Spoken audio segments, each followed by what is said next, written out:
The occupation of Smyrna was the military control by Greek forces of the city of Smyrna, modern-day Izmir, and surrounding areas from the 15th of May 1919 until the 9th of September 1922. The Allied powers authorized the occupation and creation of the Zone of Smyrna, Greek, during negotiations regarding the partition of the Ottoman Empire to protect the ethnic Greek population living in and around the city. The Greek landing on the 15th of May 1919 was celebrated by the local Greek population but quickly resulted in ethnic violence in the area. This violence resulted in decreased international support for the occupation and a rise of Turkish nationalism. The High Commissioner of Smyrna, Aristidis Stergiadis, took a firm stance against discrimination against the Turkish population by the administration. However, ethnic tensions and discrimination remained. Stergiadis also began work on projects involving resettlement of Greek refugees,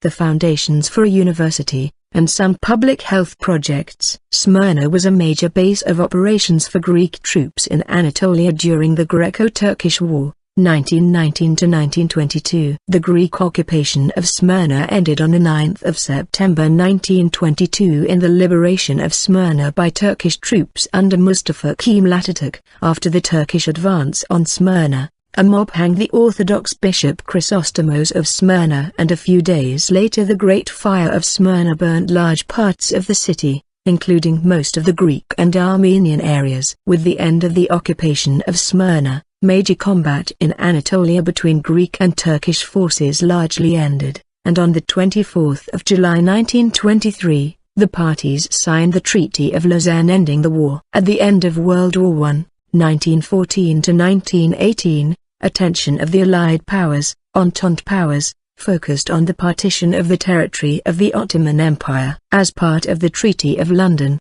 1915, by which Italy left the Triple Alliance, with Germany and Austria-Hungary, and joined France, Great Britain and Russia in the Triple Entente, Italy was promised the Dodecanese and, if the partition of the Ottoman Empire were to occur, land in Anatolia including Antalya and surrounding provinces presumably including Smyrna. But in later 1915, as an inducement to enter the war, British Foreign Secretary Edward Grey in private discussion with Eleftherios Venizelos, the Greek Prime Minister at the time, promised large parts of the Anatolian coast to Greece, including Smyrna. Venizelos resigned from his position shortly after this communication, but when he had formally returned to power in June 1917, Greece entered the war on the side of the Entente. On the 30th of October 1918, the Armistice of Mudros was signed between the Entente powers and the Ottoman Empire, ending the Ottoman front of World War I. Great Britain, Greece, Italy, France, and the United States began discussing what the treaty provisions regarding the partition of Ottoman territory would be, negotiations which resulted in the Treaty of Sèvres. These negotiations began in February 1919 and each country had distinct negotiating preferences about Smyrna. The French, who had large investments in the region, took a position for territorial integrity of a Turkish state that would include the Zone of Smyrna. The British were at a loggerhead over the issue with the War Office and India Office promoting the territorial integrity idea, and Prime Minister David Lloyd George and the Foreign and Commonwealth Office, headed by George Curzon, opposed this suggestion and wanting Smyrna to be under separate administration. The Italian position was that Smyrna was rightfully their possession, and so the diplomats would refuse to make any comments when Greek control over the area was discussed. The Greek government, pursuing Venizelos' support for the Megali idea, to bring areas with a majority Greek population or with historical or religious ties to Greece under control of the Greek state, and supported by Lloyd George, began a large propaganda effort to promote their claim to Smyrna, including establishing a mission under the foreign minister in the city.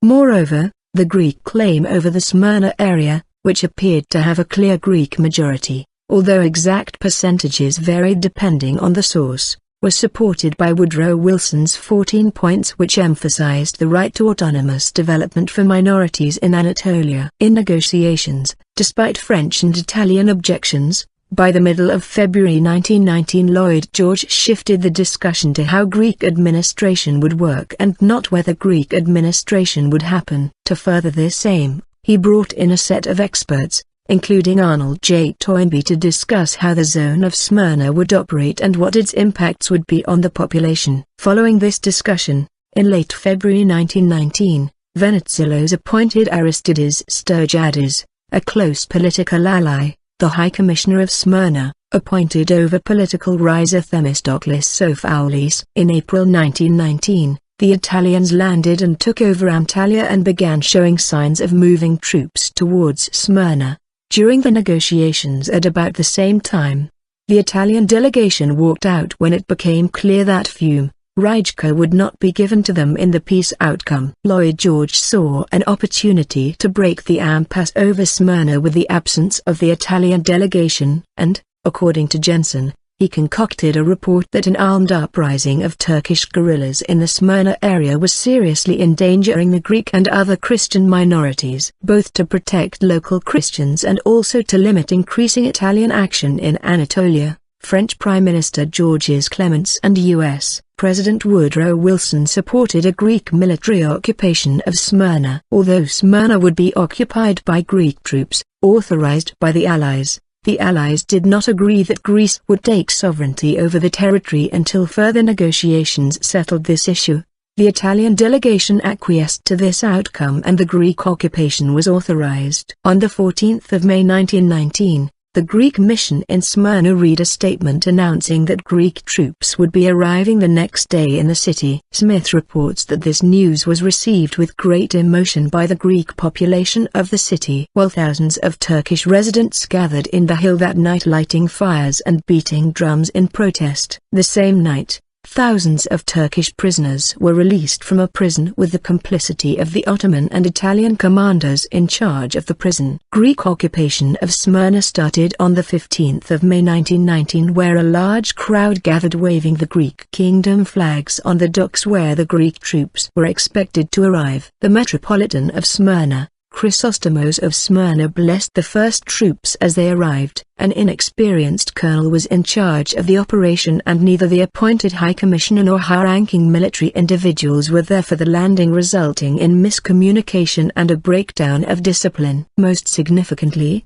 this resulted in the 138th Zone Regiment landing north of where they were to take up their post. As a result, they had to march south, passing a large part of the Greek celebratory crowds and the Ottoman governor's konak and the barracks of Ottoman troops. Someone fired a shot. Smith indicates that no one knows who fired the shot, and chaos resulted with the Greek troops firing multiple shots into the konak and the barracks. The Ottoman troops surrendered and the Greek regiment began marching them up the coast to a ship to serve as a temporary prison. A British citizen at the scene claimed he witnessed the shooting deaths of 30 unarmed surrendered prisoners during this march by both Greeks in the crowd and Greek troops. British officers in the harbour reported seeing Greek troops bayoneting multiple Turkish prisoners during the march and then saw them thrown into the sea. In the chaos throughout the day, looting of Turkish houses began and by the end of the day 300 to 400 Turkish citizens had been killed,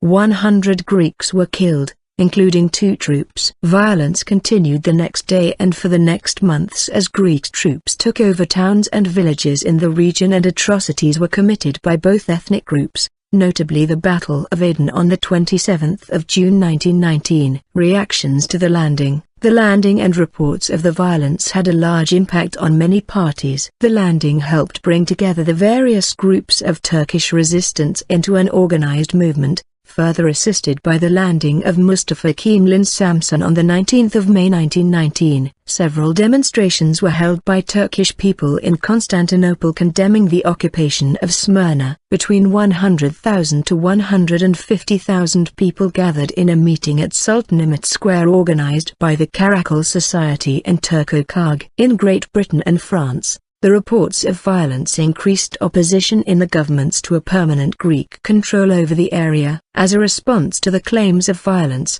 the French Prime Minister Clemenceau suggested an inter-lead commission of inquiry to Smyrna. The commission was made up of Admiral Mark Lambert Bristol for the United States, General Bunst for France, General Hare for England, General Dall'Olio for Italy and, as a non-voting observers, Colonel Mazarakis for Greece. It began work in August 1919 and interviewed 175 witnesses and visited multiple sites of alleged atrocities. The decision reached was that when a Greek witness and Turkish witness disagreed, a European witness would be used to provide the conclusions for the report. This system was dismissed by Venizelos because he claimed that the Europeans living in Smyrna benefited from privileges given to them under the Ottoman rule and were thus opposed to Greek rule. The report was released to negotiators in October and generally found Greeks responsible for the bloodshed related to the landing and the violence throughout the Smyrna zone after the landing. In addition, the conclusions questioned the fundamental justification for the Greek occupation and suggested Greek troops be replaced by an allied force. Ekro, a main British diplomat, dismissed the larger conclusion by saying the Commission had overstepped its mandate. In the negotiations after the report, Clements reminded Venizelos that the occupation of Smyrna was not permanent and merely a political solution. Venizelos responded angrily and the negotiators moved on. At about the same time, British Field Marshal George Milne was tasked by the Allies with devising a solution to Italian and Greek tension in the Mendes River Valley. Milne warned in his report that Turkish guerrilla action would continue as long as the Greeks continued to occupy Smyrna and questioned the justification for Greek occupation. Most importantly, his report developed a border that would separate the Smyrna zone from the rest of Anatolia.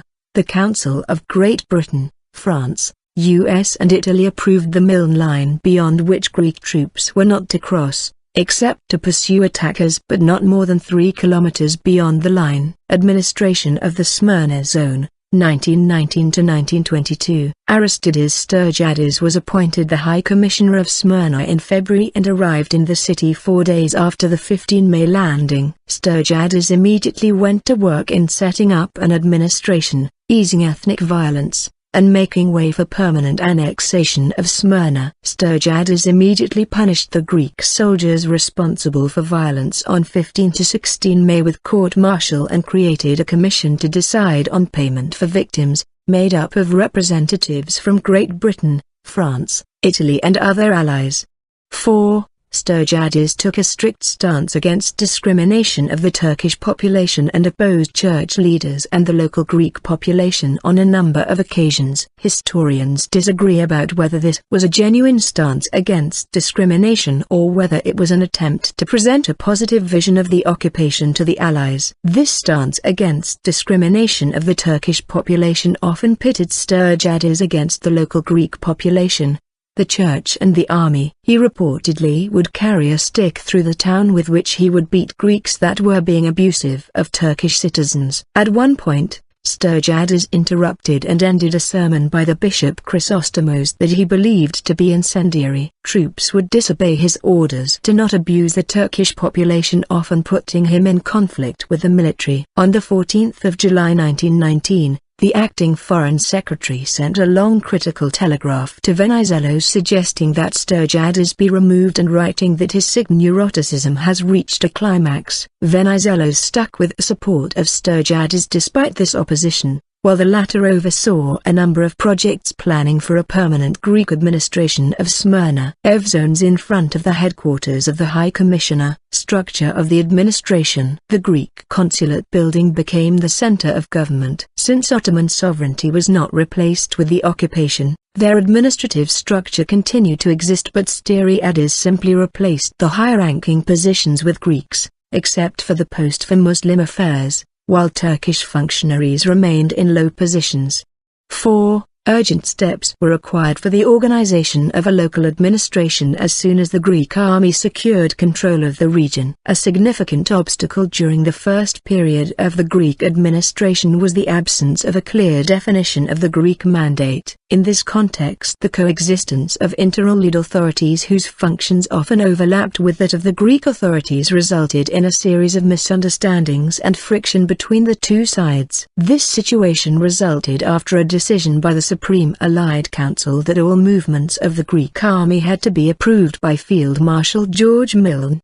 The administrative division of the Smyrna zone was organized into administrative units largely based on the former Ottoman system. Apart from the Casa of Smyrna and the adjacent area of Ayasoluk, which were under the direct control of the Smyrna High Commission, the remaining zone was divided into one province, Greek, Nomachia, that of Manisa, as well as the following counties, Greek, Podioikais, Ademis, Tyre, Thera, Baindr, Ve and Dirion, Nymphion, Crini, Karaburna, Sivrihiza, Vryula, Palifakia, Menaman, Kasaba, Bergama, and Avali. The repatriation of the Asia Minor Greeks who had sought refuge in the Greek kingdom as a result of the deportations and persecutions by the Ottoman authorities, assumed top priority. Already from May 1919, the Greek authorities wanted to avoid the return of the refugees without the necessary supervision and planning. For this purpose, a special department was created within the High Commission. A survey conducted by the Refugees Department indicated that more than 150 towns and villages along the coastal area, from Edremit to Sok, had been destroyed during World War I. Especially from the 45,000 households belonging to local Greeks, 18,000 were partially damaged, while 23,000 completely destroyed. In general, the period of the Greek administration experienced a continuous movement of refugee populations aided by charitable institutions such as the Red Cross and the Greek Patriotic Institution, Greek.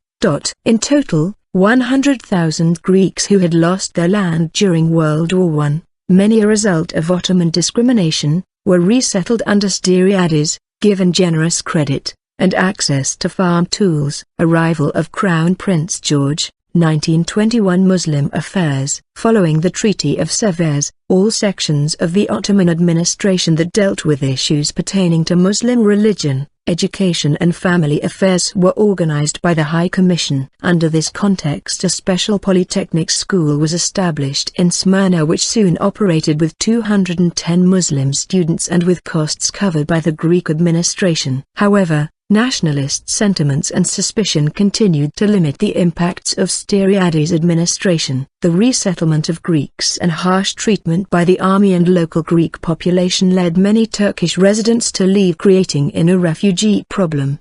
Discrimination by low-level Greek administrators and military members further contributed to Turkish hostility in the Smyrna zone. The Ionian University of Smyrna was established in December 1920 and organized by Constantin Karatheodri. Archaeological excavations. Archaeological missions in Asia Minor were of significant importance for the High Commission. Excavations were focused on ancient Greek settlements in the area, mainly found in the surroundings of the urban areas, as well as along the coastal zone. 18. The most important excavation were conducted during 1921 to 1922. Where important findings were unearthed in the Ionian sites of Clazomeni, Ephesus and Nysa. Apart from ancient Greek antiquities, Byzantine monuments were also unearthed, such as the 6th century Basilica of St. John the Theologian in Ephesus. In general, the excavations undertaken by the Greek administration provided interesting material concerning the history of ancient Greek and Byzantine art. University. Another important project undertaken during the Greek administration was the institution and organization of the Ionian University of Smyrna. Originally conceived by the Greek Prime Minister Eleftherios Venizelos and entrusted to Professor German-Greek mathematician Constantin Karatheodri of Göttingen University, as head of the new university. In the summer of 1922, its facilities were completed at a cost of 110,000 Turkish liras. The latter included 70 lecture rooms, a large amphitheater, a number of laboratories and separate smaller structures for the university personnel. Its various schools and departments of the university were to start operating gradually. Moreover, a microbiology laboratory, the local Pasteur Institute and the Department of Health became the first fields of instruction at the new university. Developments in the Greco-Turkish War. Turkish War of Independence in 1920, the Smyrna zone became a key base for the Greek summer offensive in the Greco-Turkish War. In early July 1920, the Allies approved operations by the Greeks to take over eastern Thrace and territory around Smyrna as part of ongoing hostilities with the Turkish nationalist movement. On the 22nd of July 1920, Greek military divisions crossed the Milne Line around the Smyrna zone and began military operations in the rest of Anatolia. Greek soldiers retreating. 1922. International negotiations between the Allies and the Ottoman administration largely ignored the increasing conflict. In early 1920, Lloyd George was able to convince the new French Prime Minister, Alexander Millerand, to accept Greek control over Smyrna, but under Turkish suzerainty. Negotiations were further refined in April 1920 meeting of the parties in San Remo, which was designed to discuss mostly issues of Germany. But because of increasing power of the nationalist forces under Kemal, the discussion shifted to focus on Smyrna. French pressure and divisions within the British government resulted in Lloyd George accepting a time frame of 5 years for Greek control over Smyrna, with the issue to be decided by the League of Nations at that point. These decisions, Greek administration but with limited Turkish sovereignty and a 5-year limit, were included in the text of the Treaty of Sèvres agreed on 10 August 1920. Because the treaty largely ignored the rise of nationalist forces and the ethnic tension in the Smyrna zone, Montgomery has described the Treaty of Sèvres as stillborn. However, with the signing of the Treaty of Sèvres, the Ottoman Valiazet Bey handed over authority over Smyrna to Stergiadis. In October 1920, Venizelos lost his position as Prime Minister of Greece. French and Italians used this opportunity to remove their support and financial obligations to the Smyrna occupation, and this left the British as the only force supporting the Greek occupation. Smyrna remained a key base of operations for the ongoing war through the rest of 1920 and 1921. Particularly under General Georgios Hatzianastis. A significant loss at the Battle of Sakarya in September 1921 resulted in a retreat of Greek forces to the 1920 lines. The ensuing retreat resulted in massive civilian casualties and atrocities committed by Greek and Turkish troops. Jensen summarizes the violence, writing that the Turkish population was subjected to horrible atrocities by the retreating troops and accompanying civilian Christian mobs. The pursuing Turkish cavalry did not hesitate in kind on the Christian populace. The road from Uzak to Smyrna lay littered with corpses. Greek troops evacuated Smyrna on the 9th of September 1922, and a small allied force of British entered Smyrna to prevent looting and violence. The next day, Mustafa Kemal, leading a number of troops, entered the city and was greeted with enthusiastic Turkish crowds. Aftermath. Violence against the Greek population occurred immediately after the takeover. Most notably, Chrysostomos, the Orthodox bishop, was lynched by a mob of Turkish citizens. A few days afterward, a fire destroyed half the city and most of the Christian quarter.